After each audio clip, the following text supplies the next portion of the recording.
Hey, sister, this is Misty Williams, founder of HealingRosie.com, and I'm so excited to welcome you to Rosie Radio. Tune in to find clarity, direction, and hope for your healing. New episodes drop every Tuesday.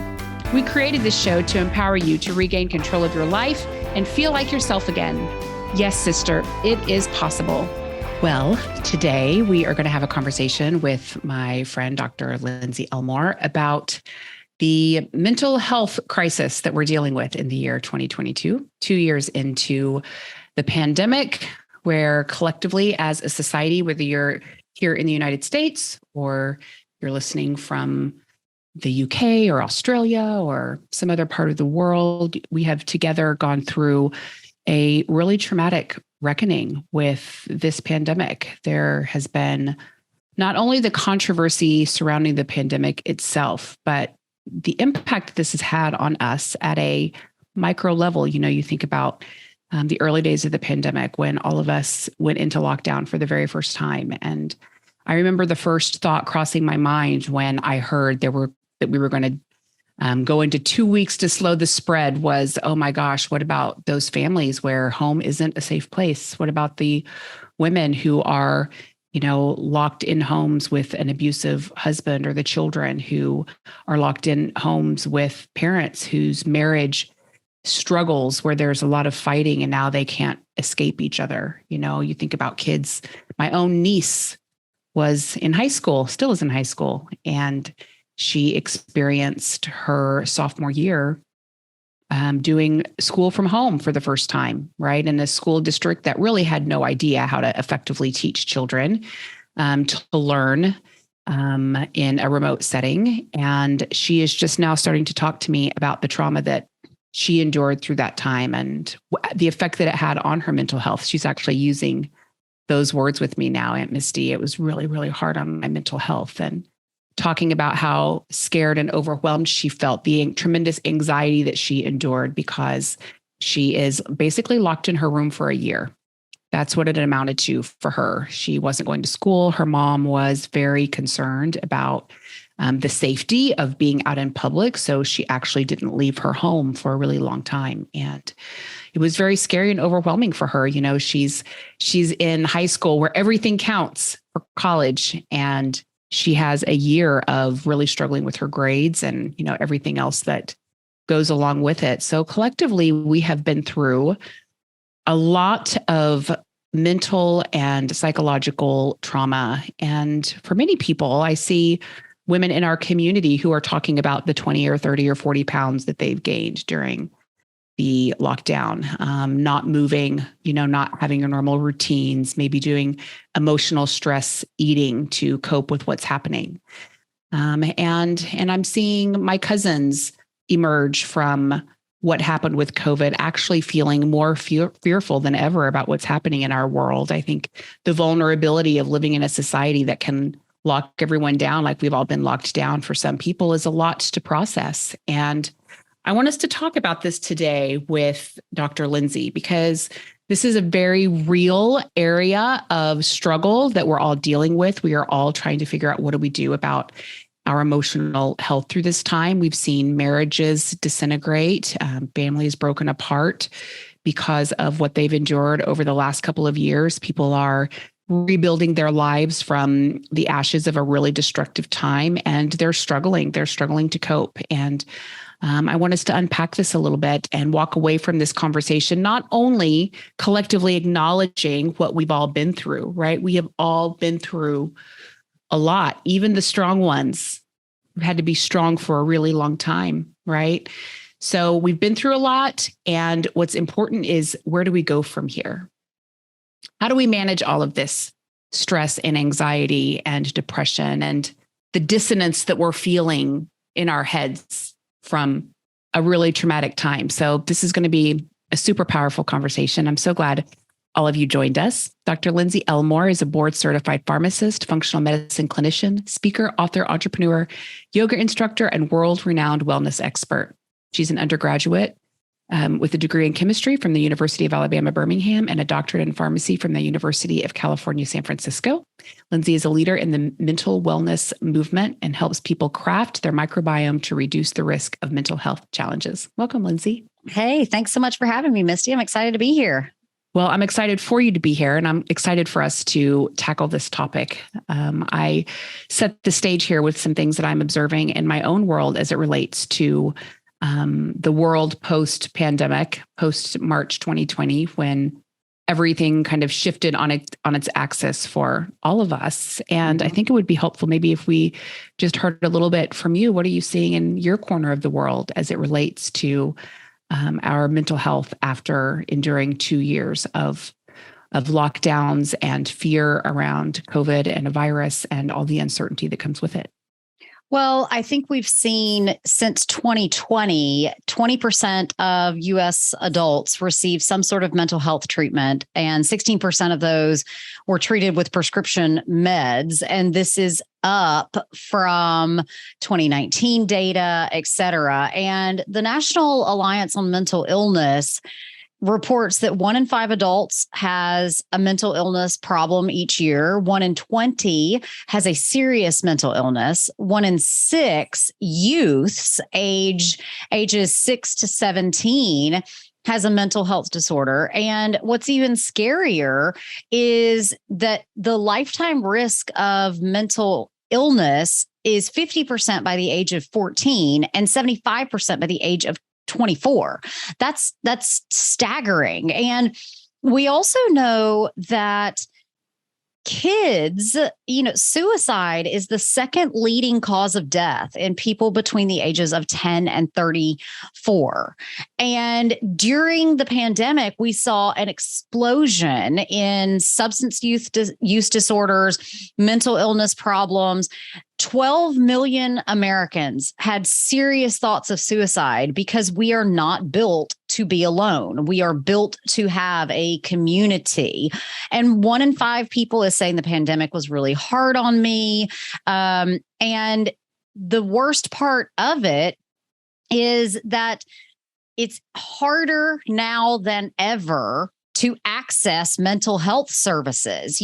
People by the millions are saying, I couldn't get an appointment. I couldn't get a prescription. I couldn't get the needed care that I needed. And we also saw an explosion of virtual mental health services, which, you get skilled at doing podcasts virtually, but it's really hard to do like therapy and counseling. There is something about being in the room with someone else when it happens. And so it's very, very important for us to keep in mind that having those one-on-one conversations is very, very important. So basically, we've had an explosion of mental health problems since the pandemic, and I am one of them. I mean, I was living in New York City when the lockdowns happened, and I remember day one when they were like 2 weeks to flatten the curve. I instinctually knew this is not how you handle a virus. Like, you look at the Spanish flu of the 1920s, people who were outside had better survivability than people who remained inside. And it makes sense. I mean, I remember my mom teaching me that as a child, like, if you're sick, you must air out your house. And so having that immediate discord of something is off really started my mental health challenges. And then being in New York, just started to see some really weird stuff, started having nightmares. And I just said, you know what? I've got to leave. I've got to leave. There was 1 week when I didn't leave my apartment for 6 days straight. And I was just like, I am going to go batty. Like, I'm going to go crazy if I stay here. And there were a couple of final straws, and just left and said, I can't remain in New York anymore. And so that I am a product of the trauma that happened during the pandemic. And I think that a lot of people, maybe they had little t trauma, But now I think we basically all universally have big T trauma that needs to be dealt with and unpacked.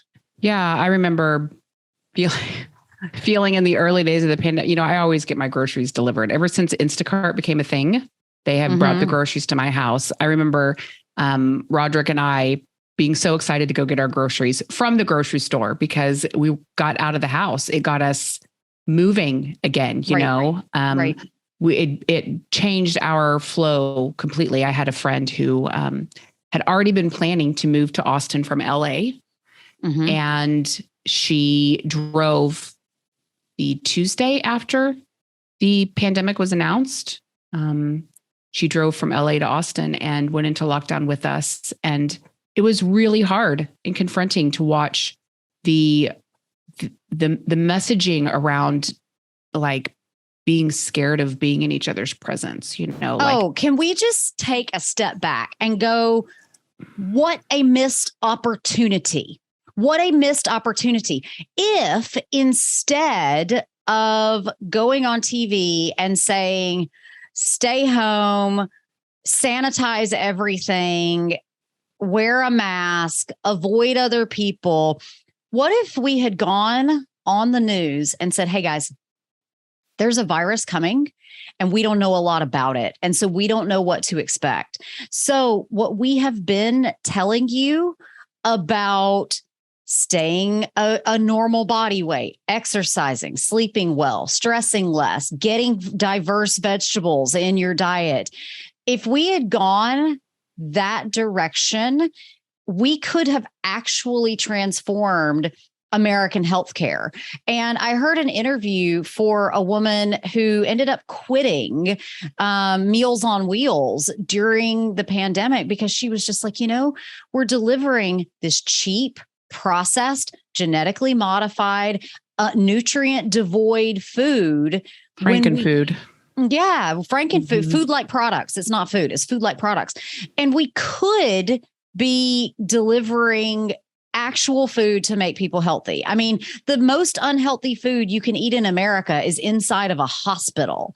And that shows how much that we truly value health and well-being. I mean, if you're staying in a hospital, you better hope you got a friend to bring you some food because you're getting white bread and fruit juice. It's the most unhealthy food in all of America. It's such a missed opportunity. I really think had we taken a step back and not been so obstinate about like, hey, all the things that we kind of joke around that you should do for your immune system, we actually need you to do all of them right now. And if we hadn't been so maniacal about like, people were like, you can't say vitamin C helps your immune system. You can't say that adequate vitamin D stores are important for your immune system, that people who are normal body weight are less likely to have diabetes related infections, all the things. And so we just missed an opportunity and we were on a trajectory marching us towards very expensive new options for treatment instead of just taking a step back and going like, okay, well, coronaviruses have existed since the dawn of time. They're part of our virome. We've co-evolved with them. It's not like we haven't seen a coronavirus in the past, but, and it's also viral infections in general are fairly similar, right? If you've got known supplements that help to support our immune system, why were we so just like, no, nothing works? And it was very much a missed opportunity to really empower people that like, hey, you can take control of your health in a radical way that you have never done before. And we are going to help you. Yeah, I think there were definitely people in our space who were trying to be carriers of that message. I certainly saw, people like Dave Asprey and, a lot of the leaders in the natural health space speaking up and speaking out about things do to help the immune system. So, I think that's part of the trauma really is those of us who consider ourselves part of the health space professionally, like this is where we've dedicated our life's work to see the messaging that has gone on about this virus and the way everything's been so politicized. That in itself has inflicted, its own trauma. And we're all ultimately trying to figure out, how do we deal with this? What do we do when we're basically having messages thrown at us that don't feel good, that don't feel right in our bodies? Like, what do we do when we're dealing with family members who are deeply afraid? One of my closest friends here in Austin didn't see his family for 2 years. They were afraid of getting together. And then once it was time for the family to get together, he started taking a lot of grief because he wasn't vaccinated, and for personal reasons decided that wasn't the path that he wanted to take for himself. And so there was, for a time, this fear that my family isn't going to want me to come around. And I was really a lucky one. My family has been on the side. They're very red. I grew up in Oklahoma, and they've been on the side of, we're going to be together and we're going to get through this together from the very beginning. And they've have a similar ideological perspective on what's happening. But I have friends the friend that moved here during the early days of lockdown, her entire family's from New York. And firsthand what it's like in the Northeastern United States and what the relationship is between the social structures up there and this virus, and what you need to do in order to participate with the rest of society, right? Mm-hmm. So there's many, many layers to this trauma conversation. And I would love for us to just start talking really proactively, like what can we do now? How do we navigate this when we're in a soup of toxicity and trauma? And not only are we dealing with our own response to what's happening, but we're feeling the projected energy of people around us who maybe have their own response that could be different from ours, that we're feeling like we have to navigate. It gets heavy in this space sometimes. Yeah. I mean, here's the thing. We just simply need to craft a state of well-being where each individual person knows their own inherent value, their own inherent worth, their magical, like unicorn skills that they have that nobody else has. Because when you know who you are and you know what you're capable of, it becomes much easier to cope with the normal stresses of life. And it becomes easier to work productively and work fruitfully and ultimately be able to achieve what I think human beings in general are here on earth for, which is to contribute to the greater good of the world. And so we just need to take a step back and remember who we are. I mean, how many women do you know that just live in that day-to-day, I am not enough, I am not enough, I am not enough. And I'm here to tell you that you are enough, that you were created on purpose for a purpose. And so the first step is you have to love yourself and you have to trust your gut. If you're living in a toxic soup of people telling you stuff that doesn't feel right to you, well, then hang out with different people. Literally go and hang out with other people. And, I am a big fan of the microbiome. I work on my gut microbiome because the gut is so critical for our mental wellness. We don't think about the gut that much, but the gut, brain, and microbiota axis is at the epicenter of this new approach to mental health. And so the microbiome literally programs our HPA axis, which is our stress axis. So the hypothalamus talks to the pituitary, which talks to the adrenal glands, which produce our cortisol. And the microbiome programs that early in life. And it leads to a stress response that lasts over the entire lifespan. And we know that the gut-brain axis is extremely important on anxiety and trauma-related disorders, and that working on the microbiome can be a holistic way to link together the gut-brain axis. And so, there are certain bacteria that live in your gut that can reduce cortisol, that produce serotonin, that produce more dopamine, that can help with our GABA signaling so that we get those parasympathetic signals going through our body instead of the sympathetic signals. I also think there's been a lot of confusion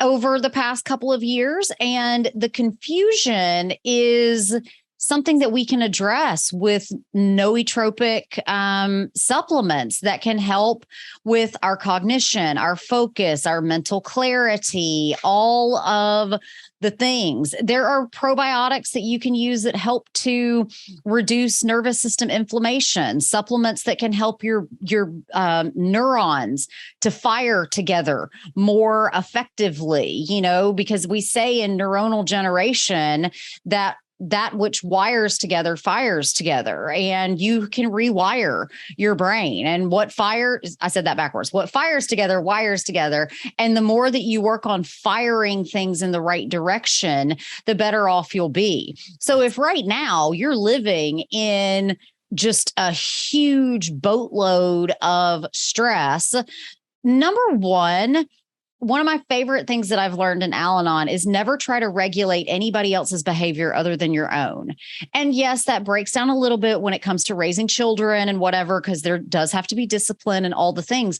But I am so unconcerned what the person over there is doing.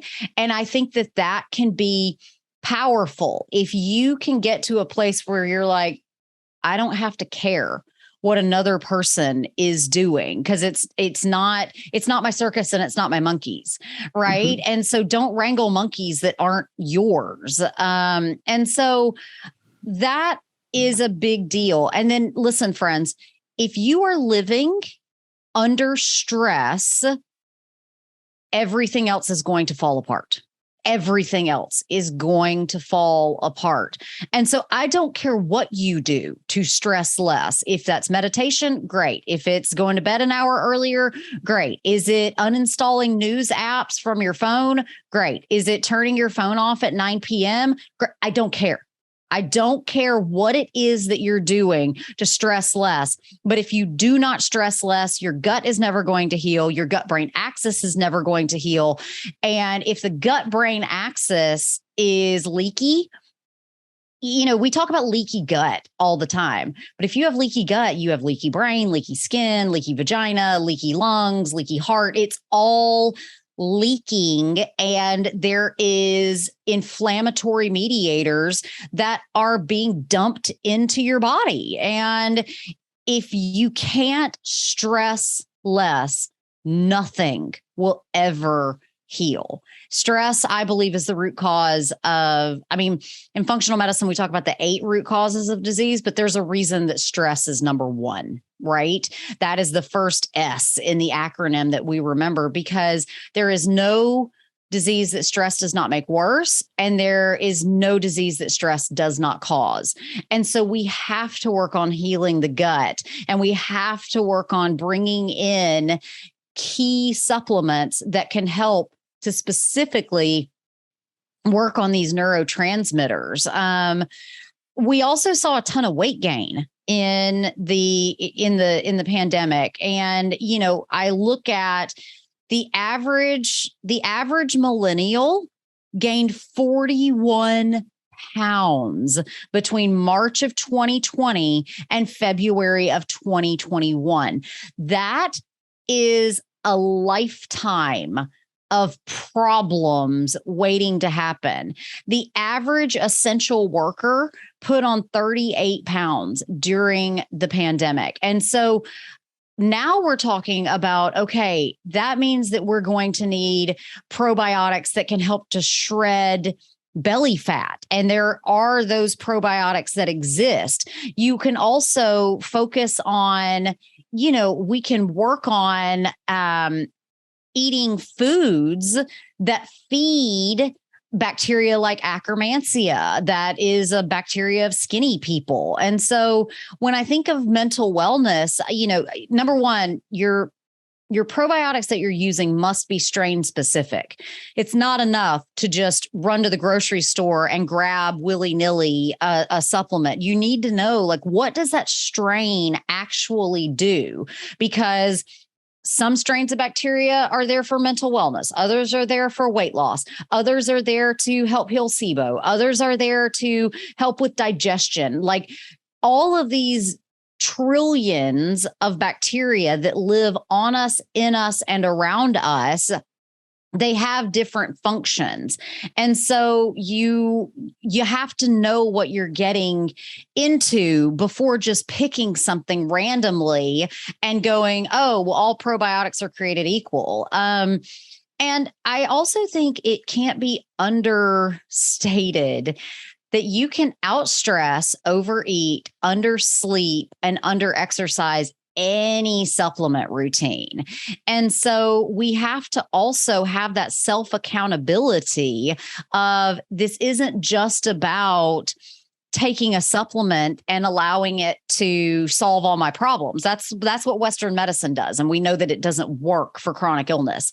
And what we have to work on is getting to the point where our entire lifestyle is very healthy and the supplements are just adding on to all of the good stuff that we're already doing. Yeah. One of the things that's coming up as I'm listening to you talk about this is, we can reflect on the trauma and the overwhelm that we've experienced over the last couple of years. And in this moment, at the time of this recording, it's summertime in 2022.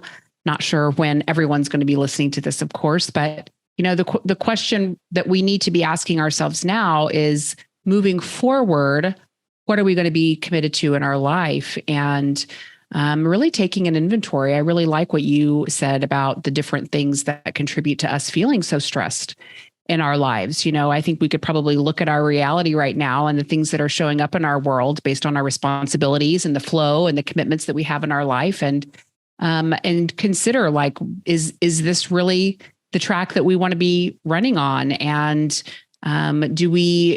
the stressors that we're experiencing externally in our world, are we committed to this stress, right? Is this stress really important to us? And if there is something that needs to change, what has to shift so that those things can change? Because, I think the Western model of, taking a pill to fix it, I'm sure there's a part of anyone that's feeling overwhelmed right now that would be relieved by the idea of taking a pill to fix it. But what we know is that the pills actually don't fix it in the ways that we're hoping for. They make a lot of things worse on the inside. And at some point, someday, we actually have to look at the reality of the lives we're living and really take inventory and decide what needs to shift and change. And, that's a big topic.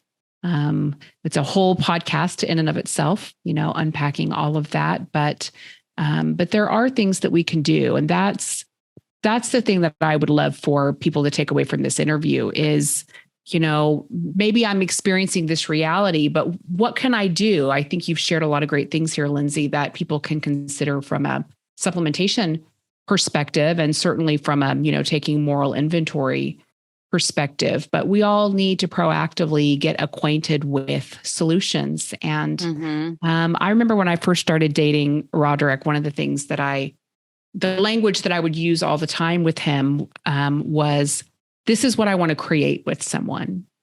This language of creation, we talked about it a lot. And, in the very early days of our relationship, the us had not formed yet. It was Misty, a person, getting to know Roderick, another human being. And we started like basically playing in the sandbox. Well, if I'm going to be in relationship, Roderick lived in California at the time. I was in Austin. I don't want to create a long distance relationship with someone. Actually, here's what I would like to create instead. And, he talked about the things that he would love to create. He wanted a great home life with someone. He had a daughter who at that time was turning 19, and he raised her as a single dad, and he didn't get to have that home that he always envisioned growing up of having for a family. And right. I think with all of us looking at ourselves as creators of our reality, because we are, whether or not we acknowledge ourselves that way or want to really own that power we have to create,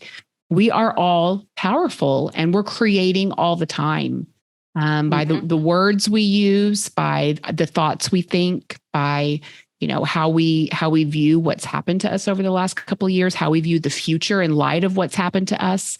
We are all powerful creators. And what that means is we do have the power to create something different if we will step into that, and step up for it, and commit and resolve. I'm certainly not meaning to be trite, like it's so easy. Certainly I've had. Yeah, but we're not here for easy. Yes. We're not here for easy. The life is supposed to be hard. It's the human condition. It is the human condition. So, there's a lot of things about making choices to change our lives that confront the part of us that doesn't like things to change, is afraid of what's on the other side of change, right? But my phoenix has risen from these ashes enough times to know that that the courage to change and the courage to create something different in our life is the driving force behind creating a life and health and prosperity for yourself and your family. You can't do it without it. And I wish that for everyone listening, that you tap into that courage and find a way to make the changes that you need to make in your life. I want to go back to something that you just said about everybody would like to take a pill to feel better. But here's the thing. Pain medications don't just make you not feel pain. They make you not feel anything. Anti-anxiety medications don't make you not feel anxiety. They make you not feel anything. They flatten the affect, right? Sleep medications do not actually get you restorative sleep because it destroys all of your REM cycles.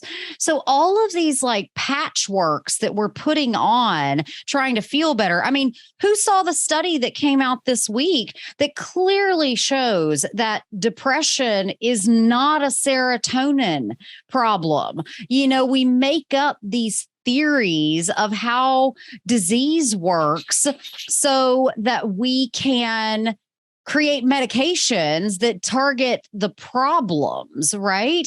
But that's exactly the wrong approach. The whole name it, blame it, tame it that we do, where we name a disease, blame it for the symptoms that you're feeling, and tame it with drugs or surgery is broken. It's simply a broken system. You get down to it, friends, there's only 8 root causes of disease, right? Stress, toxins and toxicants, allergens and antigens, infections and dysbiosis, nutrient excesses and deficiencies, sedentarism, sleep disorders, and sociogenomics. If it's not one of those, you're missing the point. And so we have to look at what is actually underlying the surface. Okay, so you feel anxious. What's underneath that?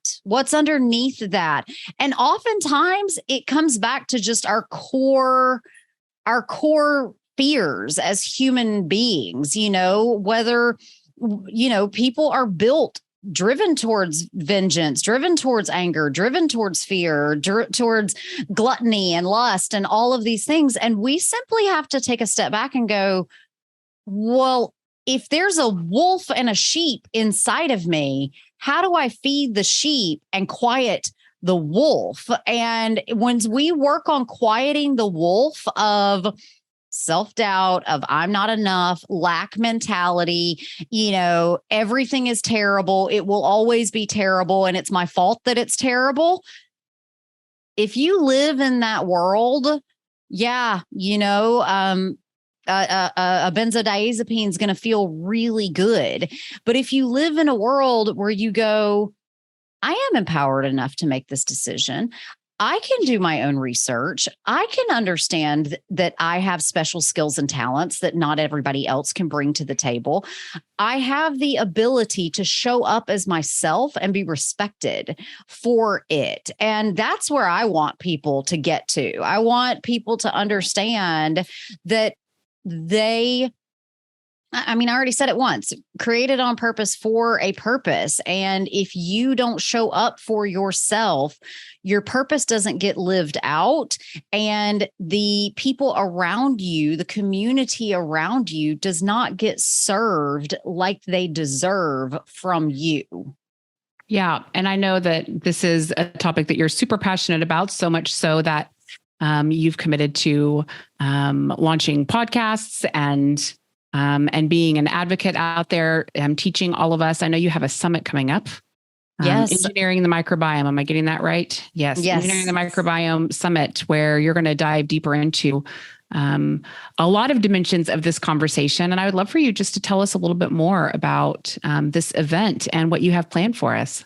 So this event is perfect for anybody who is feeling like their gut is out of whack, their mental wellness is just not on target, people who can't lose the weight, going through crappy menopause, just can't sleep well at night.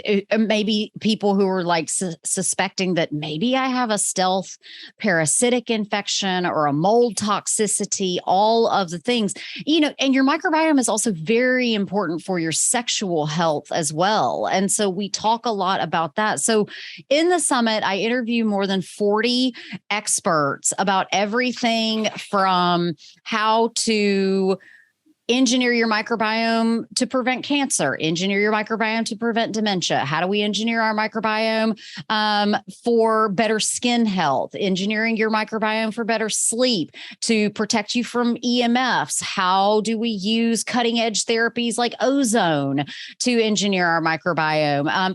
What does meditation do to our microbiome? Because meditation has powerful impacts on your microbiome. And we even dive into how do we engineer our microbiome for better menopause and even better orgasms we talk through. And so all of these industry experts coming together to really start talking about what 10 years ago, nobody was talking about. Nobody was talking about the importance of the microbiome years and years ago.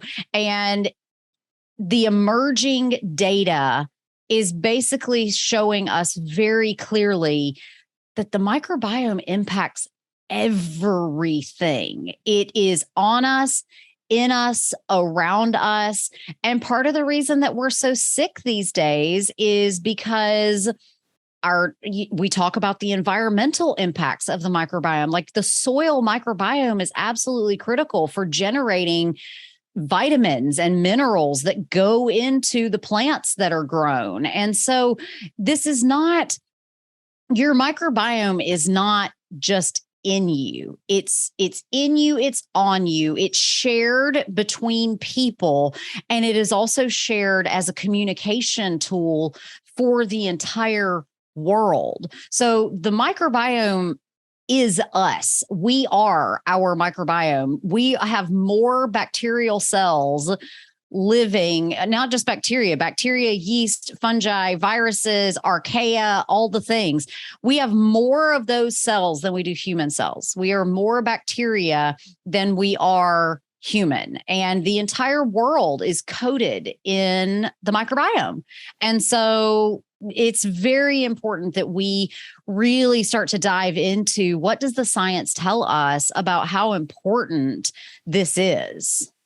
Yeah.